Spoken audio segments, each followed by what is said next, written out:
Nahuli kam ng kanya mismong ikinabit na CCTV ang pagnanakaw ng isang lalaki sa Maynila. Ang tinangay, tangke ng LPG. Nakatutok si Jomer Apresto. Dahan-dahang ibinababa ng lalaking yan ang kawali na nakapatong sa isang LPG sa loob ng isang bahay sa Tondo, Maynila nitong Huwebes ng hating gabi. Maya-maya, tuluyang tinangay ng lalaki ang LPG tank at mabilis na bumaba. Ayon sa biktima, nasanay na sila na hindi naglalak ng gate ng bahay dahil marami ang nakatira sa kanila. Umaga na raw nang malaman ng kanyang ate na nawawala ang kanilang LPG. May pasok yung anak niya.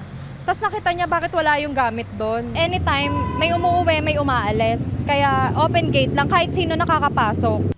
Ang nahuli kam na lalaki, siya rin daw palang nagkabit ng mismong CCTV sa bahay na nilooban niya. Parang ayaw niya magpakita sa camera. Pero kilalang-kilala kasi namin siya eh. Ang kulit kasi siya rin yung nagkabit nun, 'di ba? Hindi niya man lang tinakpan yung mukha niya or ano. Yung pag may mga nasisira kaming gamit, siya din yung nag-aayos doon.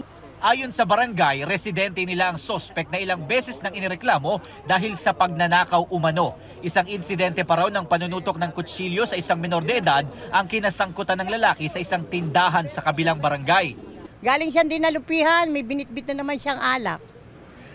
Siguro nalaman niya kanina, pinapahanap na po siya sa amin ng chairman. Nagtago na, hindi na nagpakita itong maghapon na to. Nung hindi siya nagbayad, yung minor, lumabas daw para siya singilin. Tapos tinutukan niya raw ng kutsilyo. Nasa drug watch list din daw ng barangay ang lalaki. Maghahain ng formal complaint ang biktima ngayong araw sa Manila Police District para mahuli ang lalaki. Para sa GMA Integrated News, Jomer Apresto, nakatutok 24 oras.